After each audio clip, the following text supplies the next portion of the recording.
Tuhan bersamamu dan bersama rohmu. Inilah Injil suci menurut Markus. Dimuliakanlah Tuhan. Pada suatu hari Sabat Yesus masuk ke rumah ibadat. Di situ ada orang yang mati sebelah tangannya.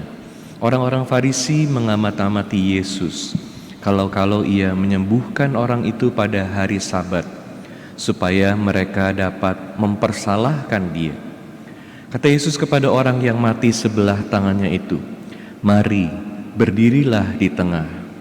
Kemudian Yesus berkata kepada mereka, "Manakah yang diperbolehkan pada hari Sabat, berbuat baik atau berbuat jahat? Menyelamatkan nyawa orang atau membunuh orang?" Tetapi mereka itu diam saja. Yesus jengkel karena kedegilan mereka.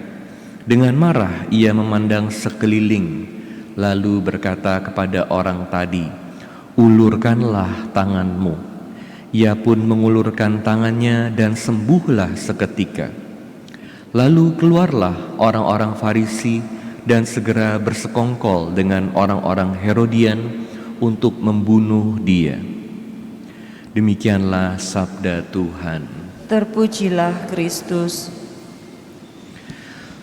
Saudara-saudari saya yang terkasih dalam Kristus, syukur pada Tuhan bahwa Dia menciptakan kita manusia dengan diberi kemampuan untuk berkarya, untuk bekerja, untuk ikut ambil bagian dalam karya Tuhan, dari berbagai pekerjaan yang besar sampai yang kecil, dari memimpin sebuah pabrik sampai menyiapkan makanan untuk anak-anak, untuk suami, termasuk juga untuk para romo, dan berbagai karya lainnya. Kita bersyukur bahwa Tuhan memampukan kita untuk berkarya, dan dengan kemampuan yang Tuhan berikan itu, kita ikut ambil bagian dalam karya Tuhan. Setiap hari Tuhan memampukan kita, menggunakan kita sebagai alatnya. Namun karena situasi manusia yang bisa jatuh dalam dosa, bisa berbuat salah, dan berbagai kekurangan keterbatasan lainnya, ada orang-orang yang tidak mampu berkarya. Jadi ada orang-orang juga yang tidak mampu mengulurkan tangannya. Seperti dalam bacaan Injil kita mendengar ada orang yang mati satu tangannya, tidak bisa bekerja lagi. Ini adalah lambang dari seorang yang kehilangan kemampuan untuk bekerja, berkarya. Yesus berkehendak supaya setiap orang bisa bekerja, ikut serta dalam karyanya. Oleh karena itu Yesus menyembuhkan orang ini. Tapi sayangnya ada orang-orang yang bisa melakukan banyak hal, bisa membantu sesama, ternyata diam saja. Yang hanya menonton, bahkan hanya mencari kesalahan.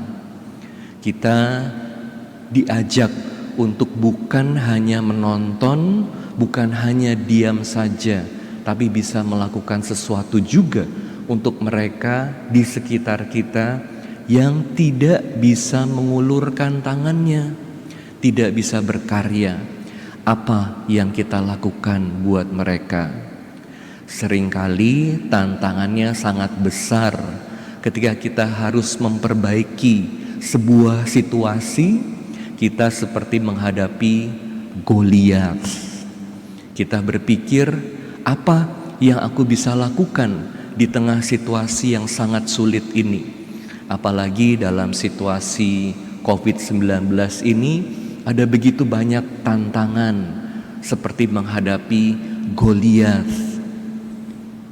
Jangan takut, kita dipanggil untuk menjadi seperti Daud yang berani menghadapi Goliat dengan apa yang Tuhan sudah berikan kepadanya, kemampuan kepadanya, tangannya untuk mencari batu, ambil batu, gunakan batu itu untuk pakai ketapelnya, untuk menghadapi Goliat. Saat kita menghadapi Goliat dengan apa yang Tuhan sudah berikan kepada kita, kita bukan berkarya sendiri, bukan berjuang sendiri. Tuhan juga menyertai kita. Jangan berjuang sendiri ketika menghadapi berbagai kesulitan. Selalu mohon bantuan Tuhan supaya berkarya lewat diri kita. Ora et labora, bekerja dan berdoa, supaya kita bisa menjadi bagian dari karya penyelamatan Tuhan.